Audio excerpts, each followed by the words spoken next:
Man, I wasn't gonna say nothing. I wasn't gonna make a video on this. I was chilling. But the more this video I watch, the more this interview I watch, I just couldn't help myself. Welcome back. This is my Southern Opinion. My name's Eddie Steady 214, and we're gonna get into a little hip hop news. Drink Champs. If you haven't watched, this is trending right now. Drink Champs, Ja Rule, Irv Gotti. This episode is in the clouds, man. Man, what I tell you, this is just hold on. Keep rolling.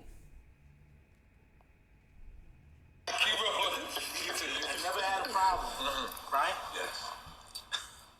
I can get past you wanting to be with Nelly. Sounds like you didn't get past that, just be honest. Listen, at the Hey, let me start off like this. This interview is 3 hours long, maybe 2.5 hours long, something like that. This is just pure entertainment. And let me start off by this. When he first came on, and I'm like, okay, we got Ja Rule, okay, and Irv Gotti. I know Irv Gotti's a hothead. Dude beat a Rico case. You know what I'm saying? So shout outs to him for that. Every time I think of him, I think about, man, this dude beat a Rico case. We ain't got too many out there that's done did that, right? That's first off. Now, I wasn't thinking nothing about Ashanti. You know what I'm saying? I ain't know they got into it or nothing, right? I'm thinking about 50 Cent. Okay, I wonder if Noriega's gonna be like, so, they've been drinking and smoking and shit. So you been watching season 3 of Raising Kanan?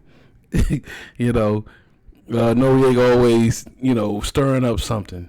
So, plus everybody's drinking. The finest of alcohol and the best of smoke.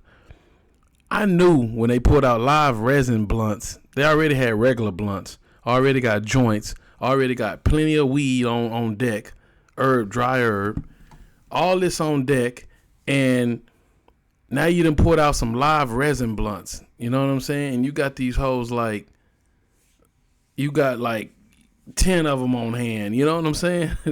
It's like you got as many, you got unlimited damn near. You know what I'm saying? Just weed all over the place, drink all over the place. But when the dude said live resin blunts, I'm like, oh man, these niggas finna be loaded. We not even talking about regular weed now. We talking about just whole blunt of live resin. That's like weed concentrated. You know what I mean? It's like they getting fucked up. I knew it when Irv Gotti got to smoking it. He was like, first hit, he like, oh, this don't even taste like weed. This tastes like heroin. And every few hits, he like, got about halfway done. He like, man, this some good heroin.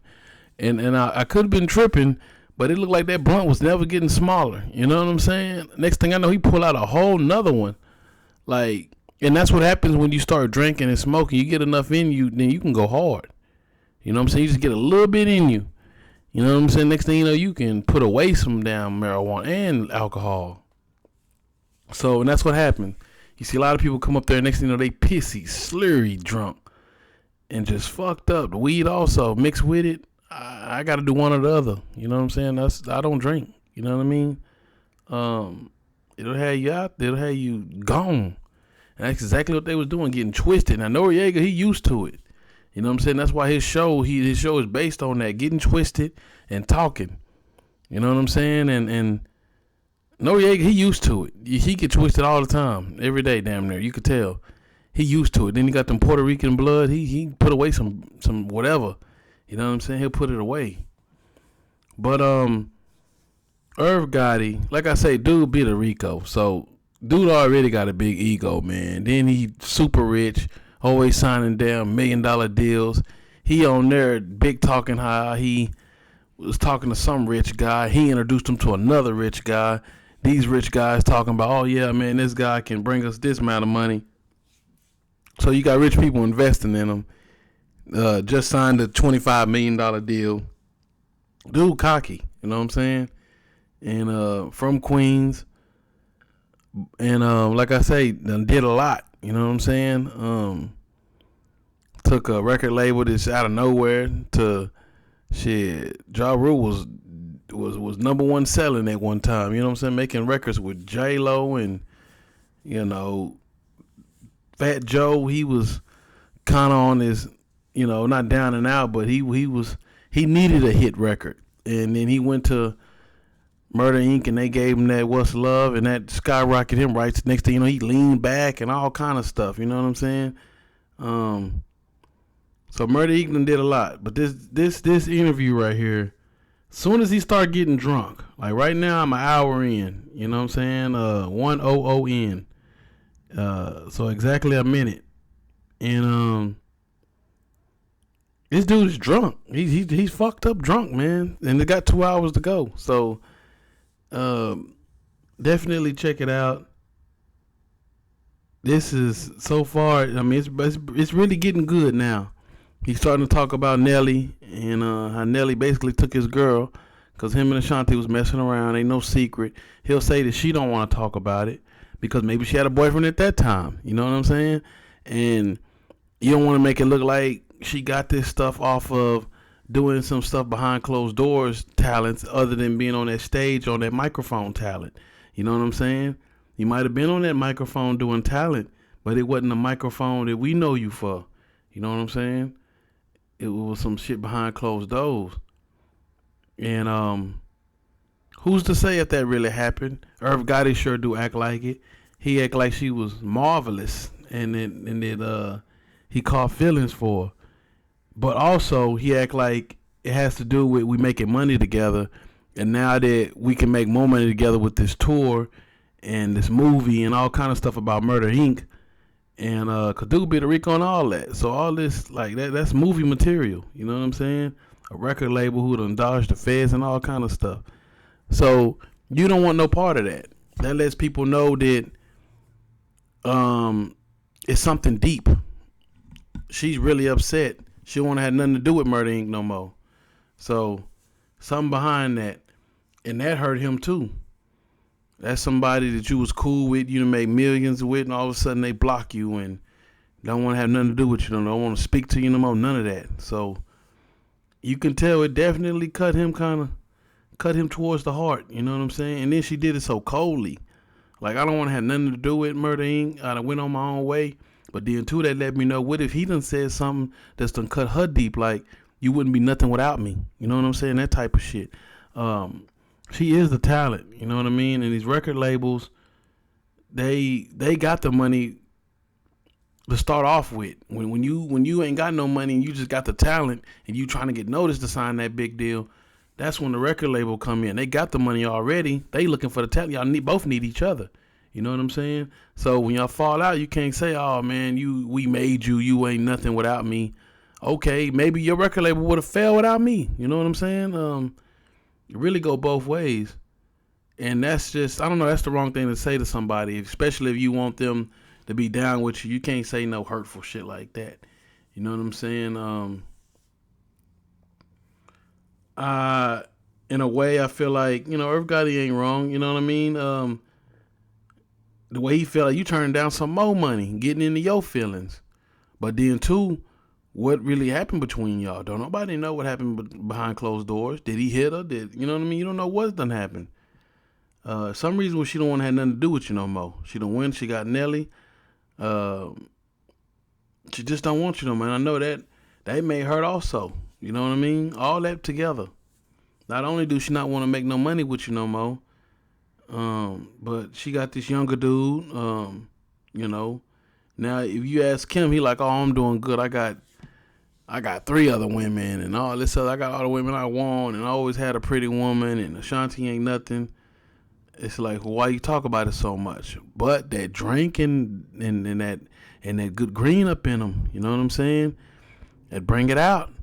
Plus, I'm gonna say this also. I don't think it never would have been brought up if Noriega wouldn't have been bringing it up too. He started bringing up past relationships and all kind of stuff. Cause at the same time he drinking too, and he an instigator. You know what I mean? So he know what he doing. I don't know about the question that triggered it, but he sure was it was brought up because Nori. You know what I mean? I don't. He might have talked about it on his own, but not as much. I noticed at one point Nori started asking him questions, and it's like you get somebody started. Now you done started talking about the topic. Now he don't want to get off. You know what I'm saying? Even Ja Rule was like, "Oh man, what was in that green y'all got?" You know, because it got him to talking like a radio about her, and that was all he needed was a little something to get it to get the conversation started about her. Now he want to talk about it. You know what I'm saying? Evidently, he getting some shit off his chest. You know, that's the only way I can see it with her. For her not to want to get on this movie and on this tour and other stuff they could be doing about Murder Inc. and even a revival. You know what I'm saying? New tour, all that kind of stuff. And like, let alone doing your old music, you could be making new music. So that let me know between Irv Gotti and her, it was something real deep. Had to be in. The way he talking about it on Drink Champs too, definitely. And I wasn't expecting this, I ain't gonna lie. But you could tell the way he talking, especially the alcohol in him. That good green, he done really got in his feelings. But check it out, man. You got the time. Drink Champs, the Ja Rule and Irv Gotti episode. Fire. This is my Southern opinion. Also, before I close this interview done stemmed more stuff. You know what I'm saying? Ja Rule done got it. Irv Gotti, he didn't like the way he was talking about Ashanti, and you know, he got ties to it. They got music together, and it wasn't too much. You know what I'm saying? You know, they still brothers. It ain't no serious beef behind. He just felt like he could have some shit that he didn't have to pillow talk. A lot of people feel that way, but at the same time, he was there to talk. He was fucked up. You know, he ain't thinking about that. And I'm pretty sure today he probably would have wished he wouldn't have drunk so much or smoked so much or some shit he would have just said I got no comment on, or, you know, I don't want to talk about that. Let's talk about something else. You know. But that's what happens when you get a person on that good green. He ain't used to smoking that. You put somebody on something they ain't never smoked before and all that old kind of shit. It opened people up. I noticed that a lot. Drink Champs open people up. But that's what drinking do. This is my Southern opinion. Appreciate you for watching. Check that out. Get in the comments. Let me know what you think. Until next time. If I tell you a duck can pull a truck, man, hook 'em up.